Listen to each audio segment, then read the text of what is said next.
हाँ दोस्तों, नमस्कार। आप सभी का mind Coaching Sikar online class में तहे दिल से हार्दिक स्वागत करता हूँ। मैं आपका अपना धर्मेंद्र भास्कर। आज उसी कड़ी में मैथ्स के अगले टॉपिक, उसी टॉपिक के अगले पार्ट के बारे में आज चर्चा करते हैं। उससे पहले आप सभी का एक बार फिर से माइंड कोचिंग सीकर कर इंस्टीट्यूट में आप जो लाइव क्लास ले रहे हैं, इसलिए आपको तहे दिल से बहुत बहुत शुक्रिया। और इसी प्रकार आप क्लास को कंटिन्यू रखिएगा, ठीक है। आपको सारे सब्जेक्ट की क्लासें अपने YouTube channel Mind Career Institute Mind Coaching Seeker पर आपको मिलती रहेगी।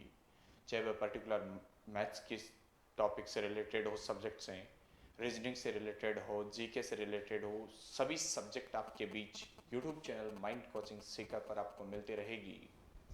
तो अब अपन चर्चा करते हैं सर। कल एक टॉपिक स्टार्ट कर रहे थे अपन लाभ और हानि के बारे में, और सर उस लाभ और हानि के आज सेकंड पार्ट के बारे में आज चर्चा करते हैं। तो कल की क्लास में अपन ने सबसे पहले इसकी कोई केवल बेसिक थीम पढ़ी थी, लाभ और हानि, प्रॉफिट एंड लॉस की, कि अपने को क्या क्या चीज़ें ध्यान में रखनी होती है और किस प्रकार से अपने को प्रश्न अटेम्प्ट करना होता है, कौन सी कंडीशन पर अपने को लाभ होता है और कौन सी कंडीशन पर अपने को क्या होती है, हानि होती है, ठीक है। इन सभी चीज़ों का ध्यान रखते हुए आज अपन चर्चा करते हैं प्रश्नों के बारे में, कि अपने को प्रश्न किस प्रकार से अटेम्प्ट करने हैं और प्रश्न अटेम्प्ट करने पर अपने को कैसे ऑप्शनल देख के एग्जाम में क्वेश्चन आता है उसको कैसे इजी वे में अपने को प्रश्न अटेम्प्ट करने हैं, ठीक है। कुछ प्रश्न लिखता हूं और उसके माध्यम से उनके बेसिक क्वेश्चन कॉन्सेप्टों से अपन क्वेश्चन को आगे बढ़ते हुए चलते हैं। आज की क्लास में कुछ मैं सबसे पहले बेसिक क्वेश्चन लेके चलता हूं, नॉर्मल, जो जरूरी नहीं है कि सर कुछ विद्यार्थी पढ़े हुए होते हैं कि सर ये हमें आता है, बिल्कुल आपको सब चीज आती है। बेसिक जीरो से स्टार्ट कर रहा हूं मैं। तो प्रॉफिट एंड लॉस के बारे में अपन ने कहा था कि सर दो प्रकार के मूल्य होते हैं, एक मूल्य को वस्तु का क्रय मूल्य कहते हैं और दूसरे मूल्य को वस्तु का कौन सा मूल्य कहते हैं, विक्रय मूल्य कहते हैं, ठीक है सर। इस दो प्रकार के मूल्यों के बारे में अपन चर्चा कर रहे थे कल की क्लास में। एक तो सर वस्तु के क्रय मूल्य पर चर्चा कर रहे थे और सर एक वस्तु के कौन से मूल्य पर चर्चा कर रहे थे, विक्रय मूल्य पर चर्चा कर रहे थे। और वस्तु का क्रय मूल्य वह मूल्य था सर जिस मूल्य पर वस्तु को क्या किया जाता है सर, खरीदा जाता है, और जिस मूल्य पर वस्तु को सर क्या किया जाता है, बेचा जाता है, उस मूल्य को वस्तु का कौन सा मूल्य कहते हैं, विक्रय मूल्य कहते हैं। इसी के आधार पर लाभ और हानि देखनी है। यदि जब वस्तु का विक्रय मूल्य ज्यादा हो तो हमेशा क्या होगा, लाभ होगा, और सब जब वस्तु का क्रय मूल्य ज्यादा हो तब हमेशा आपको क्या होने वाली है सर, हानि होने वाली है। ये दो चीजें अपन ने पढ़ी थी। और इनके बीच एक तीसरा पॉइंट भी पढ़ा था कि सर जब वस्तु का क्रय मूल्य और वस्तु का विक्रय मूल्य यदि दोनों ही बराबर हो जाते हैं, कि वस्तु का क्रय मूल्य और वस्तु का विक्रय मूल्य यदि दोनों बराबर हो जाते हैं, तो ऐसी कंडीशन में सर ना तो अपन ने पढ़ा था कि लाभ होता है और यहां पर सर ना ही क्या होती है, हानि होती है। मतलब no profit and no loss. ये चीजें अपन ने बेसिक थीम के आधार पर कल के वीडियो में पढ़ा था। आज अपन उससे आगे कुछ क्वेश्चनों के बारे में अटेम्प्ट करते हैं कि अपने को किस किस प्रकार से प्रश्नों को हल करना है और कैसे अपने से प्रश्न एग्जाम में पूछे जाते हैं। तो सबसे पहला क्वेश्चन में लेके चलता हूं, क्या कि सीता 500 रुपए की वस्तु को 500 रुपए की वस्तु को 460 रुपए में बेच देती है, 460 रुपए में बेच देती है, ठीक है, बेच देती है, तो लाभ व हानि ज्ञात कीजिए, लाभ व हानि ज्ञात कीजिए। ये चीज अपने को ज्ञात करनी है। प्रश्न में ये कहा गया कि सर सीता 500 रुपए की वस्तु है, उसको कितने रुपए में बेच देती है सर, 460 रुपए में बेच देती है। तो सर आपको सर उस पर होने वाला लाभ व होने वाली हानि प्रतिशत मान ज्ञात करना है। ये जो भी मान ज्ञात करना है वो सर आपको किस में ज्ञात करना है, प्रतिशत के रूप में ज्ञात करना है। और कल की क्लास में अपन ने पढ़ा था कि सर लाभ हो या हानि दोनों ही सर हमेशा वस्तु के क्रय मूल्य पर ज्ञात किए जाते हैं। दोनों ही वस्तु के कौन से मूल्य पर ज्ञात किए जाते हैं, क्रय मूल्य पर ज्ञात किए जाते हैं। तो सर 500 रुपए में वस्तु को खरीदा गया तो ये वस्तु का कौन सा मूल्य हो गया? क्रय मूल्य हो गया। और सर उस वस्तु को 460 रुपए में बेचा गया तो सर ये वस्तु का कौन सा मूल्य हो गया? सर विक्रय मूल्य हो गया। ठीक है, क्रय मूल्य जिस मूल्य पर वस्तु को खरीदा गया, विक्रय मूल्य वह मूल्य जिस मूल्य पर वस्तु को क्या किया गया? सर बेचा गया। मैंने कहा सर वस्तु के क्रय मूल्य और विक्रय मूल्य पर सबसे पहले यह देखना है कि इस दोनों मूल्य में सबसे अधिक मूल्य कौन सा है। तो सर 500 रुपए क्रय मूल्य, 460 रुपए विक्रय मूल्य, तो अधिक मूल्य कौन सा हुआ? 500 रुपए। अगर जब भी किसी वस्तु का यदि क्रय मूल्य ज्यादा होता है ना तो सर हमेशा क्या होने वाली है? हानि होने वाली है। मतलब सर आपको लॉस होने वाला है। क्या होने वाला है? लॉस होने वाला है। अब होने वाला कितने का है ये भी देखिएगा। 500 रुपए की वस्तु को सर आपने 460 रुपए में बेच दिया, मतलब सर आपने उस वस्तु को 40 रुपए कम में बेचा।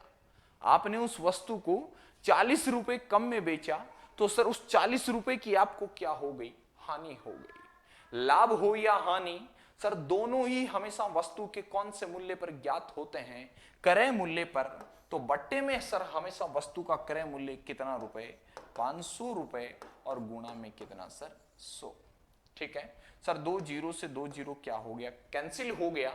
और सर यदि 40 के अंदर मैं 5 का भाग दूंगा तो कितना हो जाएगा सर? 8%। इसलिए हानि होगी, और वह हानि होगी कितने प्रतिशत की सर? 8% की हानि होगी। ये कुछ बेसिक क्वेश्चन होते हैं जिसमें आपको सबसे पहले यह देखना होता है कि सर लाभ हो रहा है या हानि हो रही है। ठीक है, यहां ऐसे बड़े सिंपल क्वेश्चन नहीं पूछे जाते हैं किसी भी कॉम्पिटिटिव एग्जाम में, लेकिन ये जानना बहुत जरूरी है हर प्रकार के प्रश्नों के अंदर कि सर इन प्रश्नों में लाभ हो रहा है या हानि हो रही है। इसलिए वस्तु के क्रय मूल्य और विक्रय मूल्य पर डिपेंड होता है क्या चीज? सर लाभ और हानि। इसके अगले पार्ट के बारे में अपन चर्चा करते हैं सर, और किस प्रकार से यहां से प्रश्न पूछे जाते हैं। ठीक है, जैसे देखिएगा सर, मैं यहां क्वेश्चन के बारे में, नेक्स्ट क्वेश्चन के बारे में अपन चर्चा करते हैं कि लाभ और हानि में आपसे प्रश्न कुछ इस प्रकार से पूछा जाएगा।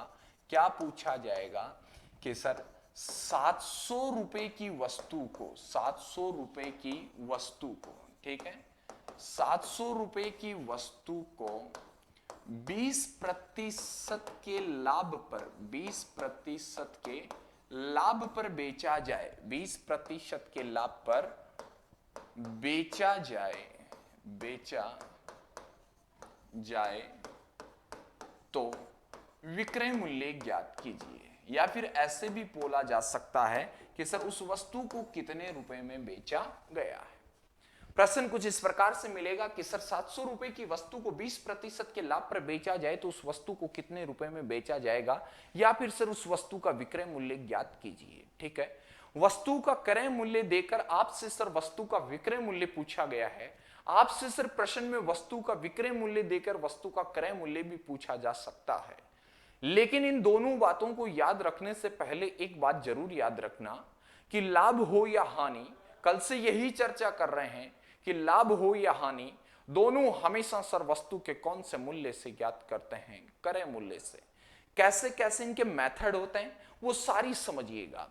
मैं पहले कॉन्सेप्ट के आधार पर आपसे चर्चा कर रहा हूं। क्या कि आपको जब भी सर वस्तु का क्रय मूल्य दिया हुआ हो तो उसको लिख दीजिएगा। लिख दिया 700 रुपए, ठीक है, ये 700 रुपए वस्तु का क्रय मूल्य। और जब यदि क्रय मूल्य हो जाता है, मतलब क्रय मूल्य से विक्रय मूल्य को ज्ञात करते समय होने वाले लाभ प्रतिशत व होने वाले हानि प्रतिशत दोनों को हमेशा ऊपर लिखा जाता है। कहां लिखा जाता है सर? ऊपर लिखा जाता है। कैसे कैसे कर सकते हैं वो भी देखिएगा। मैंने कहा सर 20% के लाभ पर बेचा गया। कितने प्रतिशत के लाभ पर? 20%। तो आप सर इस 700 का 20% भी निकाल सकते हो, और 700 का 20% निकाला तो कितना हो गया सर? 140 रुपए हो गया। मतलब आपने सर उस वस्तु को 140 रुपए अधिक में बेचा। लाभ का मतलब क्या होता है? अधिक में बेचा। वस्तु थी कितने की? 700 की। आपने सर उस वस्तु को बेचा कितने में? 140 रुपए अधिक में। मतलब सर आपने उस वस्तु को 840 रुपए में बेच दिया। ये उस वस्तु का कौन सा मूल्य हो गया? विक्रय मूल्य हो गया। ठीक है, पहला कॉन्सेप्ट तो ये है कि आप जो भी प्रतिशत मान दिया हुआ हो उसको एज इट इज रख दीजिएगा, जो भी मान आए उसको वस्तु के क्रय मूल्य में जोड़ देना, लाभ की स्थिति में और हानि की स्थिति में वो संख्या मान क्रय मूल्य में से क्या कर देना, घटा देना। पहला कॉन्सेप्ट तो ये है। यदि मैं दूसरे कॉन्सेप्ट के बारे में बात करूं, सर 700 रुपए वस्तु का क्रय मूल्य है, लेकिन सर अपन अलग से जोड़ना और घटाना की प्रक्रिया है वो पहले ही एक साथ अपन प्रश्न में अटेम्प्ट कर सकते हैं। कैसे कि सर यहां कहा गया 700 रुपए की वस्तु को 20% के लाभ पर बेचा जाए तो विक्रय मूल्य ज्ञात कीजिए। यदि लाभ पर बेचा जाता है तो हमेशा 100 में जोड़कर लिखा जाता है, और यदि सर हानि में बेचा जाता है तो हमेशा 100 में से घटाकर लिखा जाता है। तो सर 20% लाभ का मतलब मैं यहां लिख दूंगा सर 120/100। लाभ था इसलिए मैंने 100 में जोड़कर लिख दिया, और सर 2 जीरो से 2 जीरो कैंसिल हो गया और वही मान आ गया सर मेरे पास। कितना आ गया सर, 840 रुपए, जो वस्तु का कौन सा मूल्य है सर, विक्रय मूल्य है। तो आप इजी वे में इसको एक साथ लाभ और हानि को पहले प्रदर्शित करके भी इस प्रकार के प्रश्न को आप कर सकते हो। और देखिएगा कैसे कैसे इस प्रकार के प्रश्नों को कर सकते हो। देखिएगा मैं तीसरे प्रकार के प्रश्न के बारे में या मेथड के बारे में यहां चर्चा करूं। सर 20%, कल अपन ने लास्ट में एक प्रतिशत के आंकड़े से संबंधित कुछ चर्चाएं कर रहे थे, तो मैंने आपको यहां बताया था कि सर 20% का मतलब होता है 1/5। क्या होता है सर, 1/5। और ऐसी कंडीशन के अंदर आपके पास जो भी वस्तु का क्रय मूल्य दे रखा है वो क्रय मूल्य लिखना है। जो भी आपको वस्तु का क्रय मूल्य दे रखा है वो आपको लिखना है, और बट्टे के अंदर जो नीचे की संख्या लिखी हुई है वो ऐसी की ऐसे लिखनी है। क्रय मूल्य लिखना है और प्रतिशत आंकड़े को भिन्न संख्या में बदलने के बाद जो नीचे जो संख्या लिखी है वो संख्या लिखनी है। और सर उसके बाद देखिएगा यदि लाभ होता है तो दोनों को जोड़ देना, इन दोनों को, और यदि माइनस होता है तो दोनों को क्या कर देना, घटा देना। तो सर दोनों को जोड़ा तो कितना हुआ, 6 हुआ। और जैसे सर मैं भाग दूंगा कितनी बार चला जाएगा, ये एक बार चला गया, ठीक है, यहां 2 तो ये हो गया, 4 हो गया, ये हो गया 140। और 140 को जैसे ही मैं यहां गुणा करूंगा तो मेरे पास कितना रुपए आएगा सर, 840 रुपए आएगा, जो उस वस्तु का कौन सा मूल्य कहलाएगा सर, विक्रय मूल्य कहलाएगा। तो आप इस प्रतिशत आंकड़े के आधार भी प्रश्न को बहुत इजी वे में कर सकते हो, ठीक है। वहां पर आपको जोड़ने और घटाने में कई बार समस्या भी हो जाती है। जब भिन्न संख्याओं के रूप में यदि कोई प्रतिशत आंकड़ा आ जाता है तो थोड़ी सी कठिनाई होती है, और इसमें आप इस प्रतिशत के मान को यदि भिन्न संख्या में बदल लिया तो आप किसी भी प्रकार की वस्तु के क्रय मूल्य से विक्रय मूल्य को ज्ञात कर सकते हो, ठीक है। जैसे मैं क्वेश्चन और लिखता हूं और उसके आधार पर देखिएगा कि आपको क्वेश्चन किस प्रकार से करना है। जैसे देखिएगा मैं यहां लिखता हूं, राम 900 रुपए की वस्तु को, 900 रुपए की वस्तु को 11 सही 1/9%, 11 सही 1/9% के लाभ पर बेचता है, के लाभ पर बेचता है, तो विक्रय मूल्य ज्ञात कीजिए। कौन सा मूल्य ज्ञात कीजिए सर, विक्रय मूल्य ज्ञात कीजिए, ठीक है। तो आपको क्या ज्ञात करना है, विक्रय मूल्य ज्ञात करना है। अब सर यहां पर क्या हो गया, थोड़ा सा आपको जो भी प्रतिशत मान दे रखा है वो प्रतिशत मान इस बार आपको किस रूप में दे दिया, आंशिक भिन्न संख्याओं के रूप में दे दिया। और आंशिक भिन्न संख्या कौन सी संख्या होती है, वह संख्या होती है जो सर a सही b/c के रूप में, या सर यहां लिख दूं d/b के रूप में। इस प्रकार की जो भी संख्या कहीं पर भी प्रदर्शित की जाती है वहां पर उन संख्याओं को आंशिक भिन्न संख्या कहते हैं। आप कई बार इनको लंगड़ी भिन्न संख्या भी कह सकते हैं, ठीक है, क्योंकि इनके अंदर पूर्ण संख्या और भिन्न संख्या दोनों सम्मिलित होती है और उन संख्याओं के मिश्रण को ही क्या कहते हैं सर, आंशिक भिन्न संख्या कहते हैं। इन संख्याओं के बारे में भी अपन बिल्कुल विस्तार से अलग से पढ़ेंगे टॉपिक से रिलेटेड, क्योंकि बहुत से आप किसी भी सीटेट की एग्जाम देते हो, रीट की एग्जाम देते हो, तो वहां पर भी सर इस प्रकार के छोटे छोटे ये कॉन्सेप्ट होते हैं, वो बहुत अच्छे स्तर पर पूछ लिए जाते हैं। तो इनकी भी साथ साथ में अपन चर्चा करते रहेंगे, क्योंकि ये टॉपिक आपका एक सरलीकरण टॉपिक नाम सुना है, वहां पर इस प्रकार की बहुत सी संख्या मिलेगी, आंशिक भिन्न संख्या, जिनको जोड़ना होगा, जिन संख्याओं की आपको तुलना करनी होगी, जिन संख्याओं को आपको गुणा करना होगा। तो आपको मैं जनरली एक बात और बता देता हूं, जब यहां तक बात पहुंच चुकी है तो कहा जाता है कि सर आंशिक भिन्नों की संख्याओं के मध्य हमेशा सर प्लस का चिन्ह होता है। आंशिक भिन्नों की संख्याओं के मध्य हमेशा कैसा चिन्ह होता है, प्लस का चिन्ह होता है। मतलब a सही b बट्टा डी लिखी हुई है, उसको अपन a प्लस डी बट्टा बी भी लिख सकते हैं। जैसे मैं यहां लिखूं 2 सही 3 बट्टा 4, तो सर इस संख्या को मैं लिख सकता हूं 2 प्लस 3 बट्टा 4।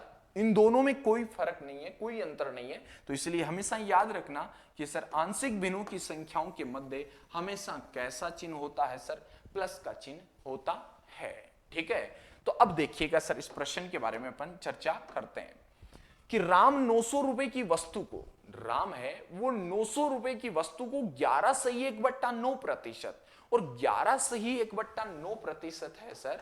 इस 11 सही 1/9% का मतलब है सर 1/9।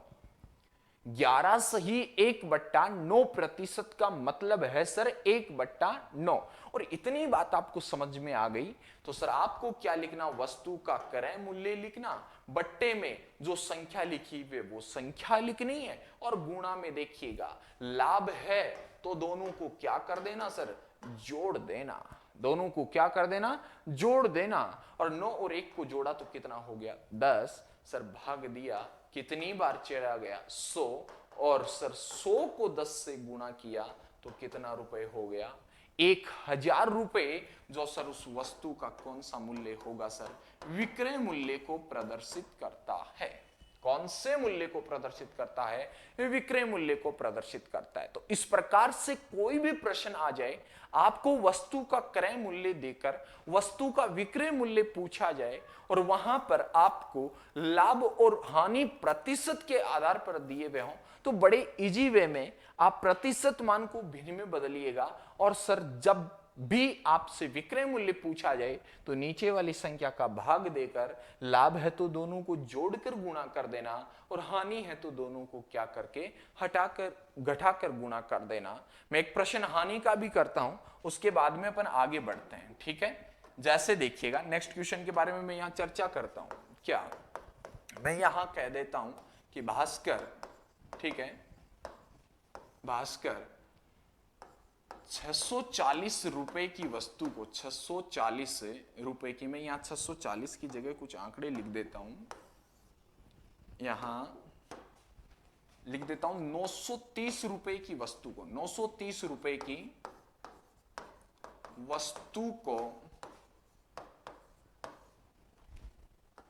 33 सही 1/3% की हानि पर बेचता है तो विक्रय मूल्य ज्ञात कीजिए। कौन सा मूल्य ज्ञात कीजिए, विक्रय मूल्य ज्ञात कीजिए। ठीक है ना, ये चीज आपको क्या करनी है, ज्ञात करनी है। सेम प्रश्न है, वस्तु का क्रय मूल्य दिया हुआ है, आपसे वस्तु का विक्रय मूल्य पूछा गया और आपको सर प्रतिशत के रूप में इस बार क्या दे रखी है, हानि दे रखी है। ठीक है, आपको सबसे पहले वही देखना है कि सर आपको प्रश्न में वस्तु का विक्रय मूल्य ज्ञात करना है, प्रतिशत आंकड़ा दिया हुआ है, कितना दिया हुआ है सर 33 सही 1/3% दिया हुआ है, और आप जानते हैं सर 33 सही 1/3% का मतलब होता है सर कितना, 1/3। कितना होता है सर, 1/3। और सर 1/3 जब आपको दे रखा हो तो सर मैंने कहा वस्तु का क्रय मूल्य लिखना है, बट्टे में बट्टे की संख्या लिखनी है, और सर गुणा में इस बार क्या हो रही है सर, हानि हो रही है, और हानि होती है तो इन दोनों संख्या का अंतर लिखा जाता है, और अंतर कितना है सर 2। जैसे ही कैंसिल करूंगा यहां कितनी बार चला जाएगा, 310 बार, और 310 को जैसे ही 2 से गुणा करूंगा कितना रुपए हो जाएगा, 620 रुपए होगा, जो सर उस वस्तु का कौन सा मूल्य कहलाएगा, विक्रय मूल्य कहलाएगा। कौन सा मूल्य, विक्रय मूल्य। तो इस प्रकार से कोई भी प्रश्न क्यों ना हो जिसमें सर आपको वस्तु का कौन सा मूल्य निकालना हो, विक्रय मूल्य निकालना हो, लाभ और हानि प्रतिशत दे रखे हो, तो बड़े इजी वे में आप सर उस प्रकार के प्रश्नों को भिन्न में बदलिए और सर बड़ी आसानी से अपन बहुत कम समय में उस प्रश्न को अटेम्प्ट कर सकते हैं। ठीक है, अब एक जो क्वेश्चन बनता है वो इसका जस्ट अपोजिट बनता है। इसका जस्ट क्या बनता है, अपोजिट बनता है। अपोजिट बनने का मतलब यहां वस्तु का क्रय मूल्य देकर आपसे वस्तु का विक्रय मूल्य पूछा था, लेकिन कई प्रश्नों में क्या होगा सर, वस्तु का विक्रय मूल्य देकर आपसे सर वस्तु का क्या पूछ लेता है, क्रय मूल्य पूछ लेता है। तो करना क्या है, क्रम उल्टा कर देना है। क्या कर देना है सर, क्रम उल्टा कर देना है। और वो भी कैसे करते हैं देखिएगा। जैसे मैं यहां एक क्वेश्चन लिख देता हूं, क्या लिखता हूं कि रेशमा, ठीक है, रेशमा किसी वस्तु को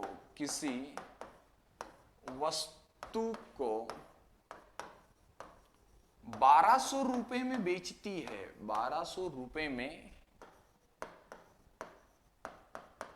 बेचती है, तो उसे 20% का लाभ होता है, 20% का लाभ होता है। तो क्रय मूल्य ज्ञात कीजिए। प्रश्न में क्या कहा कि रेशमा है वो किसी भी वस्तु को कितने रुपए में बेच देती है सर, 1200 रुपए में बेच देती है, तो सर उसे 20% का क्या होता है, लाभ होता है। तो उस वस्तु का क्रय मूल्य ज्ञात कीजिए। या फिर आपको प्रश्न में यह मिल सकता है कि रेशमा ने उस वस्तु को कितने रुपए में खरीदा। ये सारी चीजें पूछी जा सकती है। ठीक है, अब सर इस प्रश्न को अटेम्प्ट करते हैं तो इसका थोड़ा सा क्या है, अपोजिट है। जो पहले का मेथड किया था उससे बिल्कुल थोड़ा सा अपोजिट है, उल्टा है, क्योंकि वहां पर वस्तु का क्रय मूल्य देकर आपसे वस्तु का विक्रय मूल्य पूछा था, और यहां वस्तु का विक्रय मूल्य देकर आपसे वस्तु का कौन सा मूल्य पूछ लिया गया, क्रय मूल्य पूछ लिया गया। तो देखिएगा, अब चर्चा करते हैं। यहां पर मैंने कहा 20%, और 20% का मतलब होता है सर 1/5। कितना होता है सर, 1/5। और सर यहां पर देखिएगा वस्तु का क्रय मूल्य 1200, सॉरी विक्रय मूल्य 1200 रुपए। बट्टे में इस बार क्या करना है, जब क्रय मूल्य ज्ञात करना हो तो वही देखना है कि लाभ हो रहा है या हानि हो रही है।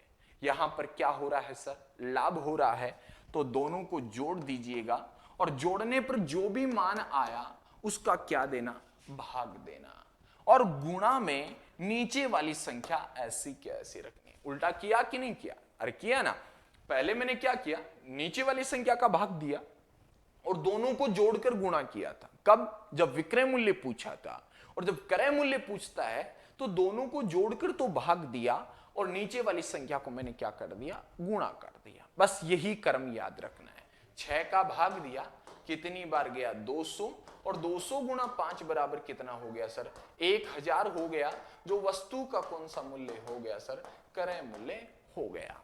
समझ में आई बात। तो आप इस प्रश्नों के आधार पर लाभ दिया हुआ हो या हानि दिया हुआ हो, किसी भी प्रकार का कोई भी क्वेश्चन क्यों ना हो जिसके अंदर आपको सर वस्तु के क्रय मूल्य से विक्रय मूल्य ज्ञात करना हो तो भी कर सकते हो, और वस्तु के विक्रय मूल्य से क्रय मूल्य पूछा जाए तो वो भी ज्ञात कर सकते हो। दोनों प्रतिशत आंकड़ों के आधार पर बहुत ही आसानी से आप उन प्रश्नों को भिन्न संख्या में बदलिएगा, और भिन्न संख्या में बदलने के बाद इस प्रश्न को बहुत ही चंद ही सेकंडों में आप इस प्रश्न को हल कर सकते हो बिना प्रश्न में ज्यादा समय गवाए।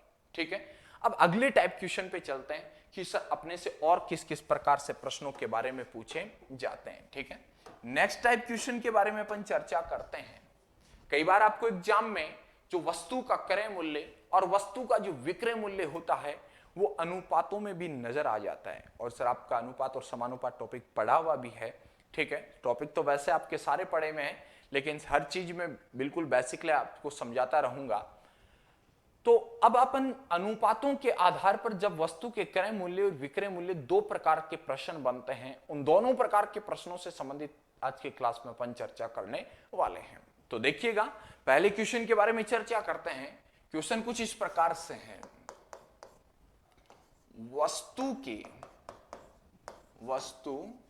के क्रय मूल्य व विक्रय मूल्य का अनुपात 4:5 है, तो लाभ व हानि प्रतिशत ज्ञात कीजिए। प्रश्न में इस बार क्या दे रखा है सर? आपको वस्तु के क्रय मूल्य और विक्रय मूल्य का अनुपात दे रखा है, और उसी अनुपातों के आधार पर आपको यह चेक करना है कि सर इस प्रश्न में सबसे पहले तो यह देखना है कि लाभ हुआ है या हानि। कई बार प्रश्न में थोड़ा कंफ्यूजिंग का हो जाता है।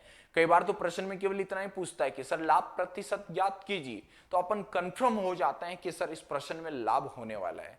एग्जाम में लिखा हुआ होता है हानि प्रतिशत ज्ञात कीजिए, तो अपन पहले से कंफर्म हो जाते हैं कि सर इस क्वेश्चन के अंदर हानि होगी, और वो हानि कितने प्रतिशत की होगी, बस वो ज्ञात करना होता है।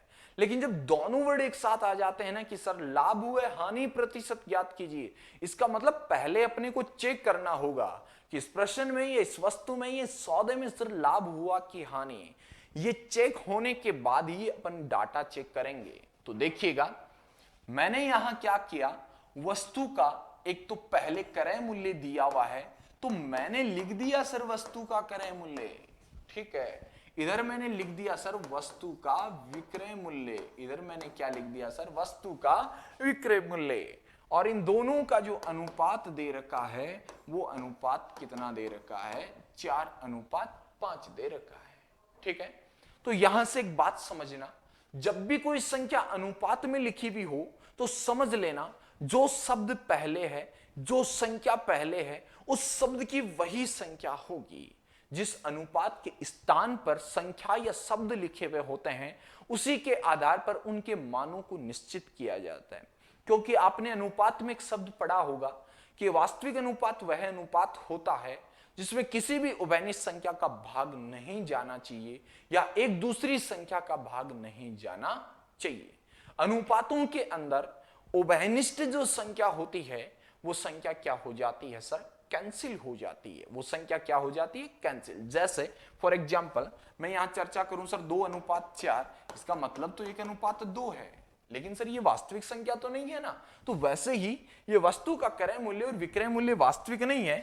ठीक है, तो इसलिए इनको यहां जो अनुपात दे रखे होते हैं, उसी अनुपातों के आधार पर अपने को प्रश्न क्या करने हैं, हल करने हैं। तो आपको वस्तु के क्रय मूल्य और वस्तु के विक्रय मूल्य का अनुपात दे रखा है, और वो अनुपात कितना दे रखा है, 4:5।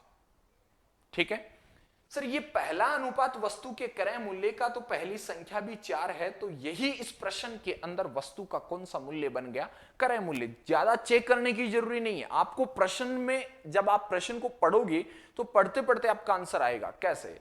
तो पहली संख्या वस्तु का क्रय मूल्य हो गया, दूसरी संख्या वस्तु का कौन सा हो गया, विक्रय मूल्य हो गया। ठीक है, आपने तो यहां सारी चीज समझनी है अपने को, लेकिन एग्जाम में करना है वो सारी चीजें देखनी है।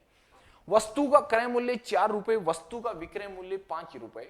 मतलब सर आपने वस्तु कितने में खरीदी, 4 रुपए में खरीद ली, और उस वस्तु को बेच कितने में दी, 5 में। जैसे मैं कहूं ये मार्कर मैंने 4 रुपए में खरीदा और आपको मैंने ये मार्कर 5 रुपए में बेच दिया, तो स्वाभाविक बात है सर मुझे क्या होने वाला है, लाभ होने वाला है। पहली चीज तो ये चेक करना बहुत जरूरी था, क्योंकि मैंने कल भी वीडियो में कहा था, कल की क्लास में भी कहा था, क्योंकि एग्जाम में प्रॉफिट एंड लॉस से संबंधित प्रश्नों के अंदर जो ऑप्शन आने वाले हैं, 2 ऑप्शन में डाटा से मिल सकते हैं, लेकिन एक ऑप्शन में डाटा के साथ लाभ मिलेगा और एक ऑप्शन में डाटा के साथ क्या मिलेगा, हानि मिलेगी। इसलिए कंफ्यूजन मत हो जाना। अपन जल्दबाजी में पहले ऑप्शन में डाटा मिल जाता है और क्लिक कर देते हैं, और अपना कई बार वहां क्या हो जाता है सर, गलत भी हो जाता है, क्योंकि वहां लाभ और हानि अपन देखना भूल जाते हैं। ठीक है, तो लाभ हुआ, मुझे ये पता लग गया अब मुझे सर वो लाभ प्रतिशत ज्ञात करना। ठीक, लाभ हुआ कितने का? 4 की वस्तु को 5 में बेचा गया तो 1 का लाभ हुआ। 4 रुपए की वस्तु को 5 रुपए में बेचा तो 1 का लाभ हुआ।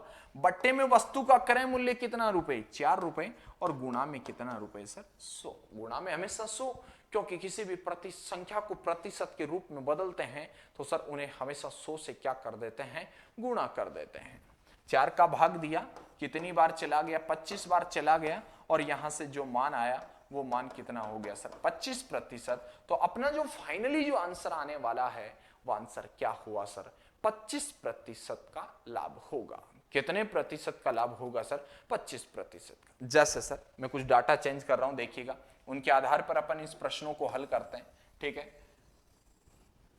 जैसे मैं यहां अनुपातों को क्रम बदल देता हूं, यहां मैंने लिख दिया 11:10 लिख दिया। ठीक है, क्वेश्चन वही है, केवल मैंने डाटा बदला। प्रश्न क्या बना इस बार कि सर वस्तु का क्रय मूल्य और विक्रय मूल्य का अनुपात 11:10 है। पहले वस्तु का क्रय मूल्य, बाद में वस्तु का विक्रय मूल्य। ठीक है ना, इनके क्रम का भी विशेष ध्यान रखना है आपको, वरना भी जल्दबाजी में गलत कर बैठोगे क्वेश्चन को। वस्तु का क्रय मूल्य 11 रुपए, मतलब वस्तु को 11 में खरीदा, 10 में बेच दिया। 11 में खरीद कर 10 में बेचा, मतलब सर आपको क्या हुई सर? हानि हुई। क्या होगी? हानि होगी। हानि हुई कितने की सर? 11 रुपए की वस्तु को 10 में बेचोगे तो 1 रुपए की हानि होगी ना। और बट्टे में वस्तु का क्रय मूल्य 11, और किसी भी संख्या को प्रतिशत के रूप में बदलते हैं ना सर, तो हमेशा उन संख्या को 100 से क्या कर देते हैं? गुणा कर देते हैं। ठीक है, 100 को 1 से मल्टीप्लाई किया, कितना है? 100, और बट्टे में कितना? 11, और 100 के अंदर 11 का भाग देंगे तो 9 सही 1/11% की क्या हो जाएगी सर? हानि हो जाएगी। तो इस प्रकार से आपके पास जब भी किसी वस्तु के क्रय मूल्य और विक्रय मूल्य के अनुपात से आधारित समझ में आ जाए, प्रश्न आ जाए कोई, तो यदि पहले वस्तु का क्रय मूल्य लिखा हुआ है तो क्रय मूल्य, अब देखना कई बार इस प्रकार से इनका क्रम भी चेंज हो जाता है। कैसे क्रम चेंज होता है? और जल्दबाजी में अपन इस प्रकार के प्रश्नों को थोड़ा सा गलत कर देते हैं। मैं यहां इन दोनों के क्रमों को बदल देता हूं। ठीक है, पहले क्रय मूल्य था, इस बार मैं यहां पर लिख देता हूं विक्रय मूल्य। ठीक है, और यहां लिख देता हूं सर मैं क्रय मूल्य। ठीक है, और यहां लिख देता हूं मैं सर 7:9 लिख देता हूं। कितना लिख देता हूं? 7:9 लिख देता हूं। अब इस प्रश्न को अटेम्प्ट करते हैं। ठीक है, प्रश्न देखिएगा क्या लिखा हुआ है कि वस्तु की विक्रय मूल्य और क्रय मूल्य, इस बार मैंने क्रम चेंज कर दिया है। कई बार अपन जल्दबाजी में कोई भी कॉन्सेप्ट समझते हैं तो थोड़ा सा अपन प्रश्न को पढ़ने में थोड़ी सी मतलब अपन जल्दबाजी कर लेते हैं तो प्रश्न गलत समझ लेते हैं, और गलत प्रश्न को समझेंगे तो सर फाइनली अपने जो आंसर आने वाले हैं वो तो ऑलरेडी फिर गलत ही आने वाले हैं। अक्सर होता है अपन एग्जाम देने बैठते हैं तो अपने को ऐसे लगता है कि एग्जाम में यदि अपने पास 100 क्वेश्चन आए हैं ना तो वो 100 के 100 क्वेश्चन अपने सही हैं, लेकिन एग्जाम देकर जैसे बाहर निकलते हैं ना फिर एक बार पेपर को वापस चेकआउट करते हैं अपन, और चेकआउट करते समय अपने 4-5 क्वेश्चन गलत हो जाते हैं। ठीक है, वो भी 4-5 क्वेश्चन माइनर मिस्टेक करने से गलत हो जाते हैं। फिर बाहर आके और देखते हैं, कई ऑप्शनों को चेक करते हैं वापस, तब अपने को लगता है कि ये 4-5 क्वेश्चन और चले गए। और आपको पता है 4-5 प्रश्न तो बहुत ज्यादा है। किसी एग्जाम में यदि एक प्रश्न भी रह जाता है ना तो अपन एग्जाम से बाहर हो जाते हैं। तो हर चीज आपको बड़ी डिटेल से समझनी होगी, डिटेल से पढ़नी होगी, वरना सर सिलेक्शन का चांसेस बहुत कम होता है। तो आप जो भी किसी भी कॉम्पिटिटिव एग्जाम की तैयारी क्यों ना कर रहे हो, उसके लिए बड़ी जी जान लगाकर आपको मेहनत करनी होगी, एक एक चीज आपको पढ़नी होगी, और बड़े सरल मेथड से आपको हर चीज को बड़ी कठिन परिश्रम के साथ आपको पढ़नी होगी। ठीक है, तो देखिएगा कि इस बार वस्तु का सबसे पहले विक्रय मूल्य, फिर क्या दे रखा है? क्रय मूल्य। क्रय मूल्य इस बार बाद में, तो ये बाद वाला ही वस्तु का क्रय मूल्य हो गया। वो क्रम पर निर्भर करता है। किस पर निर्भर करता है? क्रम पर निर्भर करता है। और ये वस्तु का कौन सा मूल्य हो गया सर? विक्रय मूल्य हो गया। ठीक है, मतलब आपने वस्तु को खरीदा कितने में? 9 में खरीद लिया ना, क्योंकि वस्तु का क्रय मूल्य कितना रुपए है सर? 9 रुपए। बेचा कितने में सर? 7 रुपए में। समझ गए क्या हुआ? हानि होगी, लॉस हो गया। अरे 9 रुपए की वस्तु को यदि सर अपन 7 रुपए में बेच देंगे तो स्वाभाविक बात है सर अपने को क्या होगी? हानि होगी। और वो हानि होगी कितने की?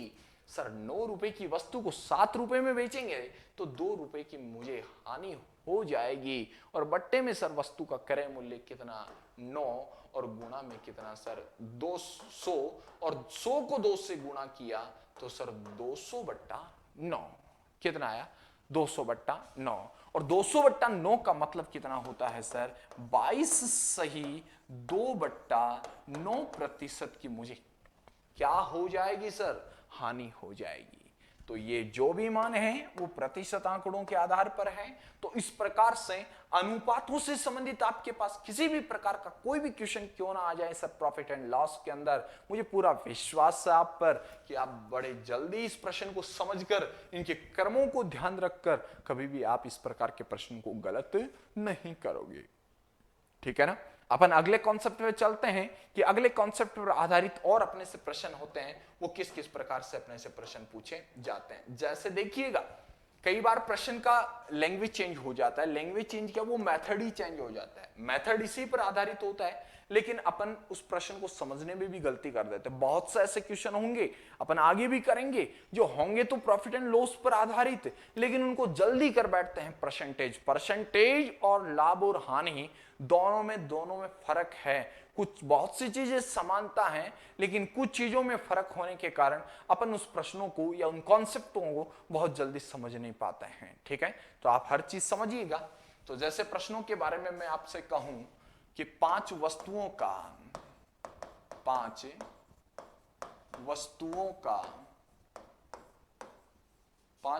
का क्रय मूल्य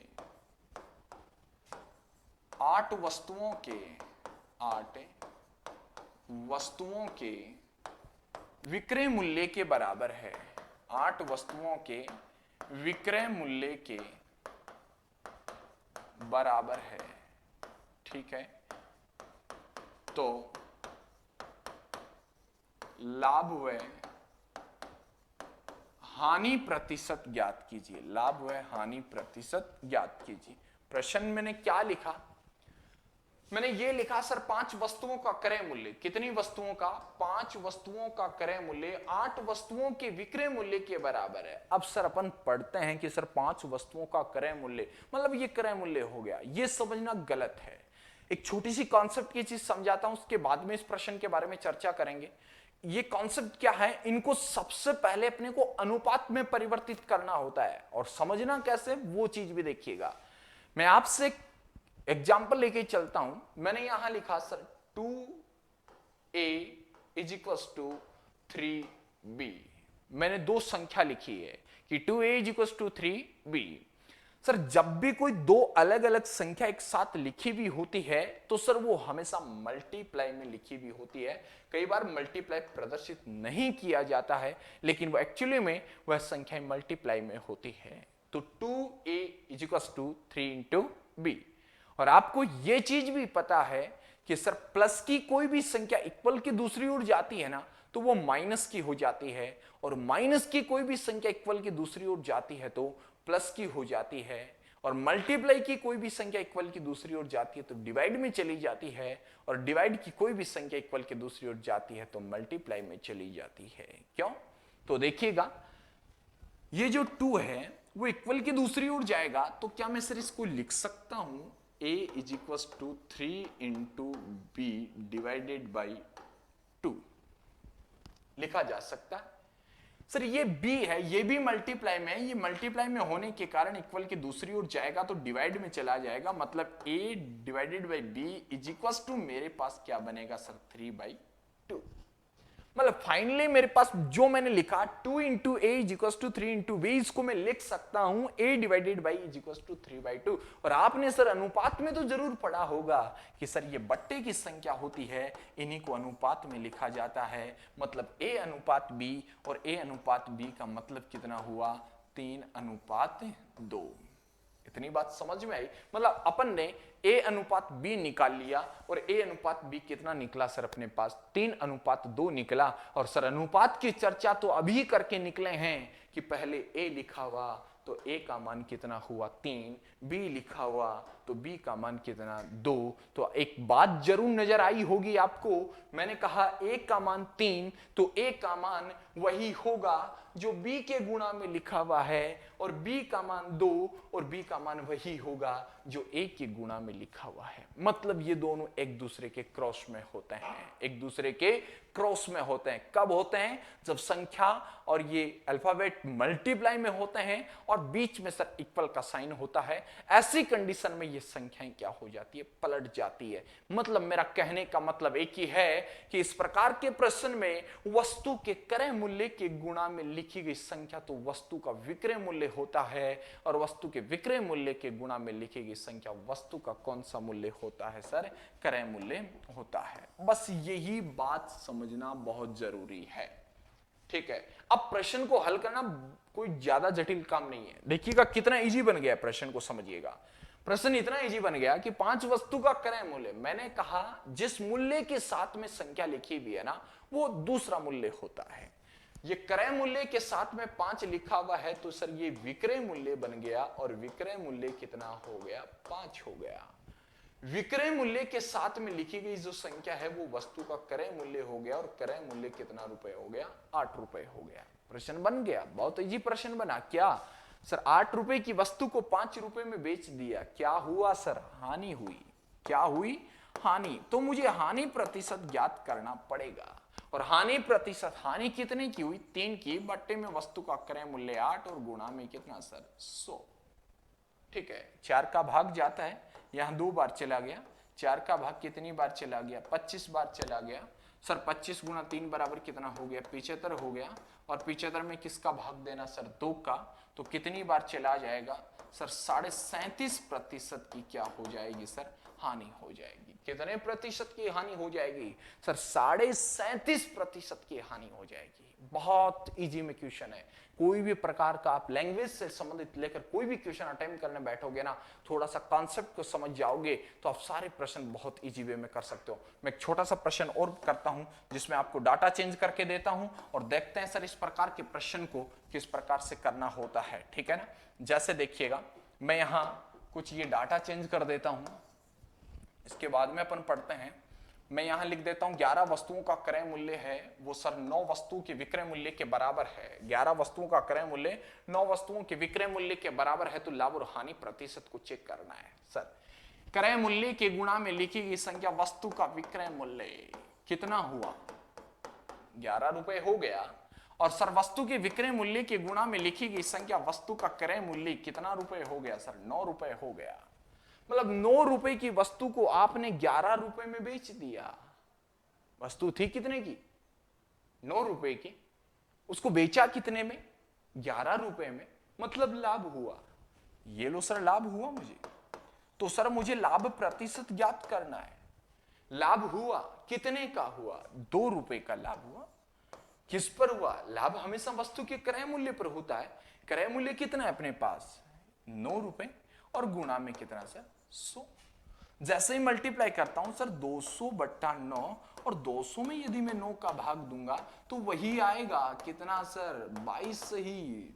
2/9% की क्या हो जाएगा सर? मुझे लाभ हो जाएगा। समझ में आए क्या बात? तो इस प्रकार से किसी भी प्रकार के अनुपातों से संबंधित प्रश्न आ जाए, वस्तु के क्रय मूल्य विक्रय मूल्य के बराबर से संबंधित कोई प्रश्न आ जाए, या बेसिक कोई प्रश्न आ जाए, आप उन सभी प्रकार के प्रश्नों को बड़े इजी वे के आधार पर अटेम्प्ट कर सकते हो, ठीक है। तो उम्मीद करता हूं कि आप इसी प्रकार लाइव क्लास में जुड़े रहेंगे। एक बार आपका फिर से माइंड कोचिंग सीकर की ओर से तहे दिल से आपका हार्दिक स्वागत करता हूं। मिलते हैं अगले वीडियो में। धन्यवाद। जय माइंड, जय भारत।